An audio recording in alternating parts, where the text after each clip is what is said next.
Mesdames et messieurs, comme chaque soir, je vais commencer par un point sur la situation internationale, puis française. Les États-Unis sont le pays le plus touché au monde par l'épidémie de coronavirus, avec 338 000 patients diagnostiqués. L'Europe reste ce soir l'épicentre de la pandémie, avec 650 000 cas et 49 000 morts. La situation française est la suivante. 29 722 personnes sont actuellement hospitalisées pour infection à coronavirus, soit un solde de 831 patients supplémentaires par rapport à hier. 7 072 cas graves nécessitent des soins lourds en réanimation. Au cours des 24 dernières heures, 478 nouveaux patients ont été admis en réanimation. Il a été nécessaire de prendre en charge 94 patients supplémentaires en tenant compte des sorties quotidiennes nombreuses. Ce besoin de trouver de nouvelles places augmente moins rapidement que les jours précédents. Je rappelle qu'il était de 140 patients hier, 176 samedi, et que nous étions au-delà de 450 nouveaux patients en bilan entrée-sortie en réanimation dans les hôpitaux français la semaine dernière. C'est un indicateur important, parce que c'est un indicateur de tension dans nos hôpitaux et de mobilisation de toutes les ressources humaines et logistiques. En Outre-mer, on relève 163 hospitalisations contre 155 hier, dont 46 en réanimation et 136 patients guéris de retour à domicile.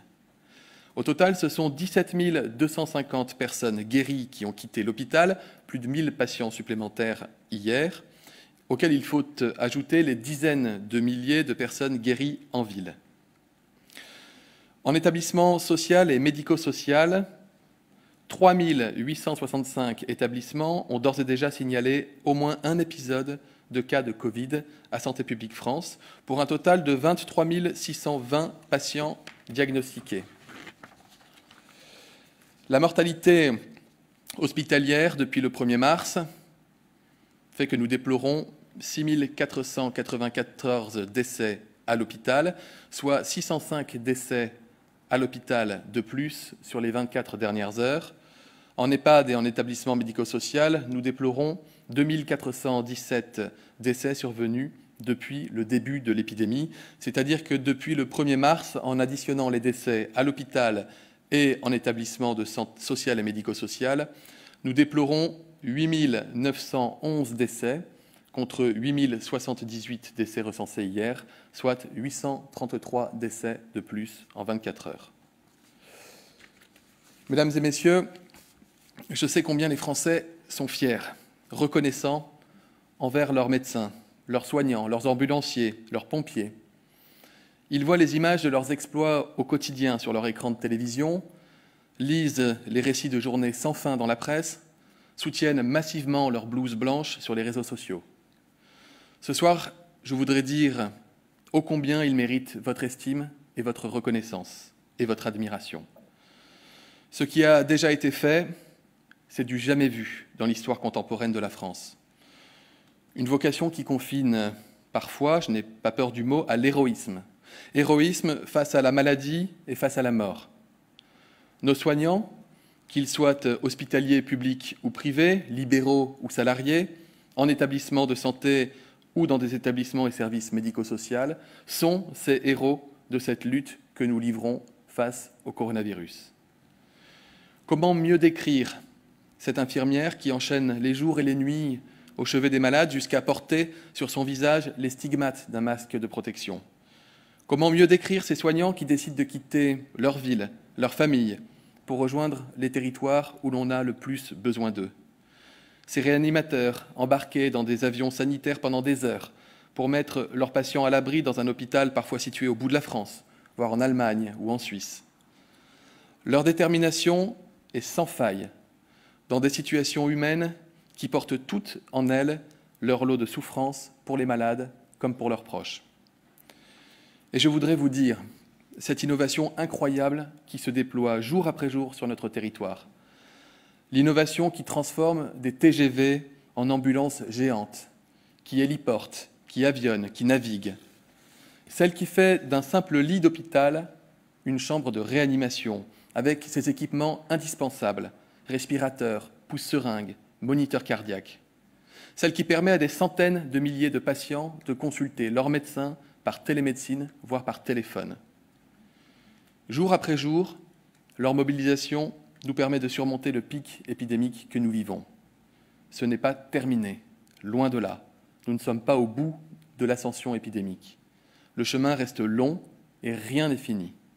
Les chiffres que je vous ai présentés il y a quelques minutes le démontrent. Je vous dis cela parce que ce soir, comme hier et comme demain, ce que nous devons en retour à nos héros, c'est de continuer notre mobilisation de citoyens, tout aussi précieuse pour sauver des vies, tout aussi vitale, en restant chez nous. Ce qui permet à nos hôpitaux de tenir, dans des conditions parfois extrêmes, mais de tenir, c'est aussi la préparation de nos hôpitaux. Je fais référence ici à la déprogrammation massive des soins non urgents, à l'activation précoce du plan blanc partout sur le territoire. J'ai toujours eu conscience que nos hôpitaux étaient modernes, capables de tous les exploits. Ils nous le démontrent chaque jour. Nous savons tous que l'hôpital de demain ne pourra pas être exactement l'hôpital d'hier. Cette crise sanitaire traduit aussi la nécessité de réinventer le modèle de l'hôpital, qui devra pour l'avenir être mieux armé pour gérer toute crise épidémique de cette ampleur, avec les moyens et les organisations pour cela. Il faut regarder la situation telle qu'elle est et constater que la crise du Covid-19 change la donne hospitalière, et ce changement s'inscrira, à n'en pas douter, dans la durée. Au sortir de la crise, il conviendra donc, au-delà de l'indispensable reconnaissance due au personnel hospitalier qui auront démontré à la nation tout entière combien elle leur doit, de réinterroger en profondeur nos réflexes et nos manières de penser en matière de gestion hospitalière pour préparer le grand plan d'investissement dans notre système de santé que le président de la République a annoncé à Mulhouse le 26 mars dernier. D'ici là, il convient de considérer avec humilité les projets, les réorganisations engagées avant cette crise et d'en suspendre toute la portée jusqu'à ce que l'inventaire de cette épidémie, tout l'inventaire, ait pu être effectué avec tous les soignants. Car l'hôpital devra s'armer pour répondre avec résilience aux épidémies, tout en poursuivant ses missions fondamentales, notamment vis-à-vis des maladies chroniques ou des pathologies fonctionnelles. Je saisis d'ailleurs cette occasion pour appeler chaque Français qui nécessite des soins essentiels en dehors du coronavirus à contacter son médecin et, le cas échéant, son hôpital, pour ne pas retarder indûment une prise en charge dont le report pourrait lui causer du tort. J'ai entendu parler de suivi de grossesse interrompue, de dépistage du cancer non réalisé ou de vaccination infantile retardée. Je souhaite appeler chaque Français à revenir vers son médecin pour que ces actes essentiels continuent d'être assurés, notamment à distance, à chaque fois que c'est possible. Alors que la vague de patients atteints du coronavirus atteint les réanimations, il ne faudrait surtout pas que d'autres malades renoncent à des soins essentiels dans la période, car les conséquences sanitaires pourraient être lourdes. Aussi, j'insiste sur la nécessité pour ces personnes de continuer à consulter leur médecin traitant, mais également leur médecin spécialiste d'organes, tels que cardiologue, pneumologue ou encore endocrinologue. Dans la plupart des cas, une simple téléconsultation, par téléphone même, peut d'ailleurs suffire. Ce qui n'empêche pas que si vous devez vous faire dépister un cancer, cancer du sein par mammographie, cancer colorectal, faites-le. Si vous devez faire vacciner votre enfant, faites-le. Si vous avez un diabète ou toute autre maladie chronique et que vous devez avoir un suivi, faites-le. Nous avons mis en place des dispositifs permettant de faciliter le suivi des personnes atteintes de maladies chroniques. Je le disais, la télésanté avec les téléconsultations, mais également le télésoin pour les infirmiers ou bientôt d'autres professionnels de la rééducation comme les masseurs-kinésithérapeutes. La possibilité également de prolonger les ordonnances de médicaments ou de soins infirmiers pour les malades chroniques. En période de confinement, l'attestation de déplacement dérogatoire précise bien d'ailleurs que vous avez le droit de consulter votre médecin, notamment lorsque vous avez une affection de longue durée. Je m'adresse aussi aux médecins, qu'ils soient généralistes ou d'autres spécialités, pour leur dire, et je sais que beaucoup le font déjà, n'hésitez pas à rappeler vos patients. Assurez-vous que le suivi est maintenu et qu'il n'y a pas de risque de décompensation d'une maladie chronique. J'entends par ailleurs les demandes de certains hôpitaux, de certaines cliniques situées dans des territoires où le virus circule peu et qui souhaitent désormais amplifier certaines activités de soins qui n'engagent pas de moyens humains ou matériels indispensables dans la guerre contre le Covid-19. Je tiens à leur dire que nous évaluons toutes ces demandes, mais au vu de ce que nous connaissons dans les territoires sous forte tension, comme en Île-de-France, je souhaite qu'un maximum de moyens restent mobilisés par solidarité. Samedi dernier, je me suis adressé, avec Sophie Cluzel, à l'ensemble du secteur du handicap. Je voudrais évoquer ce soir la situation des personnes âgées en perte d'autonomie, qu'elles soient à domicile ou en EHPAD. C'est un sujet qui inquiète profondément, et c'est normal, les Français. Avant toute chose, je voudrais rendre un hommage tout particulier aux plus de 800 000 professionnels du grand âge. Que ce soit à domicile ou en établissement, ils ont en commun d'être en première ligne tout au long de l'année auprès des personnes âgées et de se battre pour sauvegarder leur autonomie, leur santé, leur sécurité, leur liberté et leur joie de vivre. Aujourd'hui, cette première ligne revêt un sens tout particulier. Avec les proches aidants qui accompagnent au quotidien nos aînés, ils sont les gardiens de ceux qui sont le plus fragiles face au virus. Je voudrais leur dire aujourd'hui que leur engagement les honore. Chaque jour dans les EHPAD, les résidences autonomie, les résidences services ou les unités de soins de longue durée, mais aussi les services à domicile, ils se rendent auprès de nos aînés pour les protéger, avec un professionnalisme et une humanité qui forcent mon admiration personnelle et qui doivent forcer l'admiration de tous les Français. Ils se battent pour éviter que le virus n'entre dans les EHPAD. Et je veux rappeler que les 2/3 des EHPAD n'ont déclaré aucun cas grâce justement à la vigilance extrême de ces professionnels. Il faut le marteler. Les morts nous bouleversent. Mais cette bataille n'est pas perdue.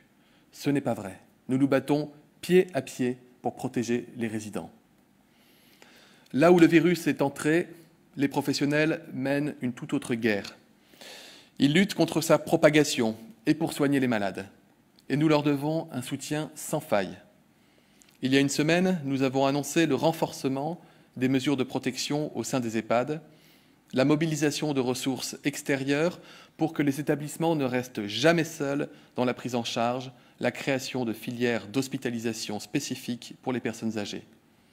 Dès maintenant et dans les jours à venir, nous mettrons un accent particulier sur les renforts humains, en mobilisant à grande échelle la réserve sanitaire, en facilitant l'intervention des médecins et infirmiers libéraux dans les établissements et en mobilisant toutes les ressources locales. Je voudrais aussi revenir aujourd'hui sur un point particulier, c'est le sujet du dépistage. Nous sommes en train de doubler notre capacité de test par PCR, je vous l'ai déjà dit, ce qui nous permet de lancer une vaste opération de dépistage des personnes les plus vulnérables en mettant la priorité sur les personnes âgées, les personnes handicapées les plus fragiles, ainsi que les professionnels qui les accompagnent en établissement comme à domicile. Le principe est le suivant, tester tous les résidents et tous les personnels à compter de l'apparition du premier cas confirmé de malade de coronavirus au sein de l'établissement. L'objectif, c'est de pouvoir s'organiser de la manière la plus sécurisée possible. Cela permettra notamment de regrouper les cas positifs au sein de secteurs dédiés au sein des EHPAD pour éviter les contaminations des autres résidents. Cela permettra aussi de prendre des dispositions appropriées à l'égard du personnel selon les résultats des tests. Vous le savez, il est possible d'être testé positif sans ressentir pour autant le moindre symptôme et en pouvant donc travailler. Mais le savoir permet de prendre de meilleures décisions d'organisation. Par exemple, en permettant au personnel positif mais asymptomatique de travailler au sein des unités regroupant des personnes déjà malades. En sachant, nous serons mieux armés. Pour permettre cette opération de dépistage à grande échelle, Nous mettrons en place des moyens de projection importants au sein même des établissements, avec les laboratoires. Vous savez que j'ai autorisé l'ensemble des laboratoires de ce pays à pouvoir participer à l'effort de dépistage national, mais aussi en associant la réserve sanitaire et en travaillant localement avec les conseils départementaux. Je me suis entretenu avec Dominique Bussereau, président de l'Association des départements français, qui m'a assuré du plein et entier soutien des départements pour pouvoir mener dès demain des actions massives de dépistage dans tous les établissements. Et je sais que beaucoup d'élus locaux, je me suis entretenu à ce sujet avec la maire de Paris ce matin, sont tout à fait prêts à mener cette bataille à nos côtés et je les en remercie. Des équipes mobiles seront enfin mises en place, des bus de prélèvement seront créés et déployés partout où cela est nécessaire. Je vous le redis, dans la bataille que nous menons contre le coronavirus, la protection des publics les plus fragiles est la priorité des priorités pour nous. Je vous remercie. Je vais peut-être prendre quelques questions, 3 questions, pas plus. Merci. Une question pour Le Monde. A-t-on une estimation de l'impact du confinement? À combien estime-t-on la proportion de la population qui a déjà été infectée? C'est 2 questions importantes et très longues. Vous répondre que la semaine dernière, j'ai communiqué les chiffres d'un institut anglais qui s'appelle l'Imperial College of London et qui estimait déjà à 2500 vies sauvées l'impact du confinement, c'est-à-dire qu'ils estimaient que toutes les 8 minutes, nous avions permis de sauver une vie en restant chez nous. L'impact du confinement, il est visible dans les territoires où le virus circule beaucoup, puisque la pression qui est encore très forte, énorme sur les hôpitaux. C'est pour ça que je dis bien que le confinement doit se poursuivre. J'entends les questions des Français sur la suite et je les comprends, mais l'heure est à rester chez nous et à poursuivre cet effort de confinement. On le voit, ce confinement a un impact visible, palpable. En France, on commence à le sentir. À l'étranger, là où le confinement a été mis en œuvre parce que l'épidémie avait commencé plus tôt, nous avons aussi la conviction que ce confinement permet de sauver des vies. Une question pour France Info. Martin Hirsch a dit ce matin que l'effet du confinement était en deçà de ce que les experts attendaient. Est-ce que vous confirmez et a-t-on atteint le plateau espéré? Je redis pour que les Français comprennent l'impact du confinement. Il y a ce qu'on appelle, sans rentrer trop dans les détails, il y a ce qu'on appelle le R0.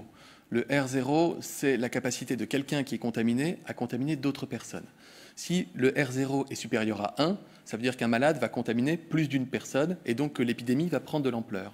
Si le R0 est inférieur à 1, ça veut dire que petit à petit, les malades contaminent moins de personnes et donc l'épidémie peut s'atténuer, voire disparaître. Nous avons beaucoup de modélisations françaises, étrangères et beaucoup de calculs de cas sur l'ensemble du territoire. Les derniers chiffres qui me remontent, mais qui sont à prendre avec beaucoup de précautions, attestent que grâce à l'effet du confinement, ce fameux R0 est aux alentours de 1 et probablement un peu en dessous. Et dans certaines régions, il est même nettement en dessous de 1. Dans d'autres territoires, il reste supérieur à 1, raison pour laquelle il faut continuer à rester chez nous, je ne le répéterai jamais assez, et raison pour laquelle il faut encore amplifier notre capacité de patience dans cette période difficile, parce que c'est à ce titre qu'on est capable de faire tomber ce R0 en dessous de 1 et de faire en sorte que l'épidémie, nous puissions l'abattre.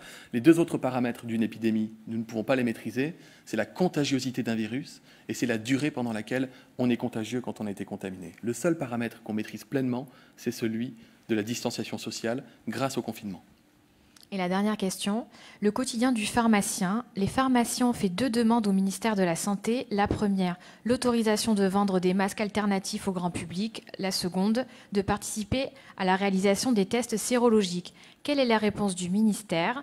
Si elle est positive, à quelle échéance? Depuis le premier jour de cette crise, à chaque fois que j'ai été interpellé par des professionnels de santé qui m'ont fait une demande, nous avons toujours examiné la demande et sauf rare exception justifiée, j'ai toujours donné un accord, et un accord rapide. Souvenez-vous, lorsque les pharmaciens ont demandé à pouvoir fabriquer eux-mêmes les solutions hydroalcooliques, ils ont été autorisés à le faire. Lorsque des laboratoires départementaux, vétérinaires, scientifiques, de police ou de gendarmerie ont demandé à pouvoir eux aussi participer à l'effort national de test, j'ai pris un décret pour les autoriser à le faire. Toute demande est examinée. La question des tests sérologiques, elle relève surtout de notre capacité à disposer de ces tests. Non pas parce que la France ne serait pas capable de les avoir, mais elle dépend de la recherche et de l'innovation qui est en train d'aboutir. Et nous avons des procédés de tests sérologiques qui seront bientôt matures et que nous allons pouvoir commander puis distribuer. Les réseaux de distribution pourront éventuellement associer les pharmaciens. Je regarderai ça avec la plus grande attention. S'agissant enfin de la question des masques non soignants, attention encore une fois, il y a de la vigilance, sur cette question qui est fondamentale et je comprends qu'elle intéresse au plus haut point les Français. Elle m'intéresse et comme citoyen, et comme médecin, et comme ministre de la Santé. Je rappelle que les masques médicaux, chirurgicaux FFP2 sont réservés à un public, et notamment les soignants et les personnes fragiles, que le Premier ministre a annoncé qu'il y avait des masques qui sont des masques non soignants destinés aux Français de ce qu'on appelle la deuxième ligne. Ce sont des personnes qui sont au contact avec du public et qui ont besoin d'avoir une protection particulière, et que par ailleurs, la réflexion sur le port du masque en population générale, cette fameuse question qui soulève beaucoup d'autres questions à l'étranger, nous sommes en train de la regarder comme nous le faisons depuis le début, avec humilité face à un risque inconnu, qui est cette épidémie virale, avec humilité face à l'évolution des données qui nous reviennent tant au niveau national que depuis l'étranger. J'entends que certains pays prône le port du masque en population générale. J'entends aussi que des organismes internationaux comme l'Organisation mondiale de la santé considèrent que le port du masque ne doit surtout pas pénaliser les gestes barrières qui sont encore plus protecteurs. Nous saisissons les autorités scientifiques de ce pays pour leur demander si la doctrine doit évoluer, étant donné que l'avis d'un certain nombre de scientifiques a pu évoluer. Je n'ai pas la réponse à l'heure à laquelle je vous parle, mais je vous promets de vous la donner dans les meilleurs délais. C'est une question dont je comprends, encore une fois, qu'elle intéresse les Français. Il n'y a pas de changement radical de doctrine, il y a toujours une évolution, une capacité à nous adapter collectivement face, encore une fois, à ce qui relève, je le redis avec humilité, d'une menace épidémique que nous ne connaissions pas, que le monde n'avait jamais connue jusqu'à présent. Je vous remercie.